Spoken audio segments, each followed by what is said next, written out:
നിധിയാസ് ഫുഡ്സിലേക്ക് ഏവർക്കും സ്വാഗതം. ഇന്നുണ്ടാക്കാൻ പോകുന്നത് തക്കാളി ഉണക്കച്ചെമ്മീൻ കറിയാണ്. വീഡിയോയിലോട്ട് പോകുന്നതിന് മുന്നേ എൻ്റെ ചാനൽ സബ്സ്ക്രൈബ് ചെയ്യാത്തവരാണെങ്കിൽ ഒന്ന് സബ്സ്ക്രൈബ് ചെയ്തേക്കണേ. ഇതിനു വേണ്ടിയിട്ട് ഞാനിവിടെ കുറച്ച് ഉണക്കച്ചെമ്മീൻ കഴുകി വൃത്തിയാക്കി എടുത്തിട്ടുണ്ട്. ഇനിയൊരു പാൻ ചൂടാവാൻ വെച്ച് അതിലേക്ക് ചെമ്മീനിട്ട് ഒന്ന് ചൂടാക്കി എടുക്കാം. കുക്കറിലാണ് നമ്മൾ ഈ കറി ഉണ്ടാക്കുന്നത്. അപ്പോൾ ഒരു കുക്കർ എടുത്ത് അതിലേക്ക് ഒരു 3 തക്കാളി അരിഞ്ഞത് ചേർത്ത് കൊടുക്കുക.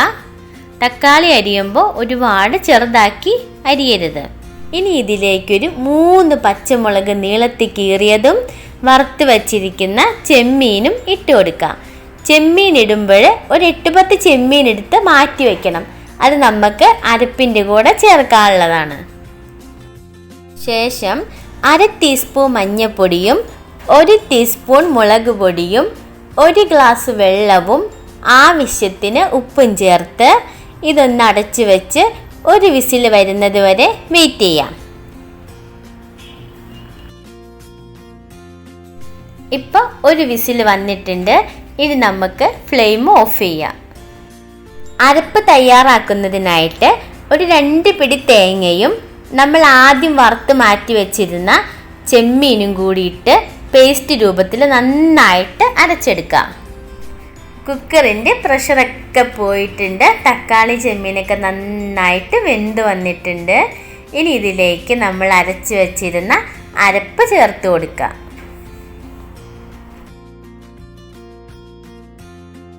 ഇനി നല്ലതുപോലെ ഈ കറി ഒന്ന് ഇളക്കി കൊടുക്കുക.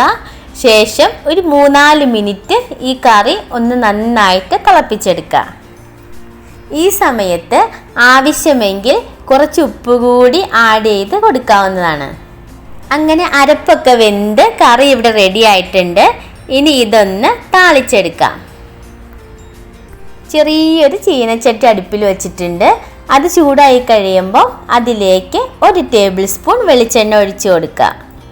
എണ്ണ ചൂടായാൽ ഒരു 1/2 ടീസ്പൂൺ കടുക് ഇട്ട് കൊടുക്കുക. ശേഷം 3-4 കൊച്ചുള്ളി ചെറുതായി അരിഞ്ഞതും 2 വറ്റൽമുളകും 1 തണ്ട് കറിവേപ്പിലയും കൂടി ഇട്ട് ഇത് നന്നായി ഒന്ന് മൂപ്പിച്ചെടുക്കാം. ഇനി ഇത് കറിയിലേക്ക് ചേർത്ത് കൊടുക്കാം. അങ്ങനെ രുചികരമായ തക്കാളി ഉണക്കച്ചെമ്മീൻ കറി ഇവിടെ റെഡി ആയിട്ടുണ്ട്. വളരെ സിമ്പിളായിട്ടുള്ള റെസിപ്പിയാണ്. ഇഷ്ടപ്പെട്ടാൽ എല്ലാവരും ട്രൈ ചെയ്ത് നോക്കണം. ലൈക്ക് ചെയ്യണം. നിങ്ങളുടെ ഫ്രണ്ട്സിനെല്ലാം ഷെയർ ചെയ്ത് കൊടുക്കണം. പിന്നെ നിങ്ങളുടെ അഭിപ്രായങ്ങൾ കമൻറ്റ് ബോക്സിലൂടെ അറിയിക്കാവുന്നതുമാണ്. Thanks for watching.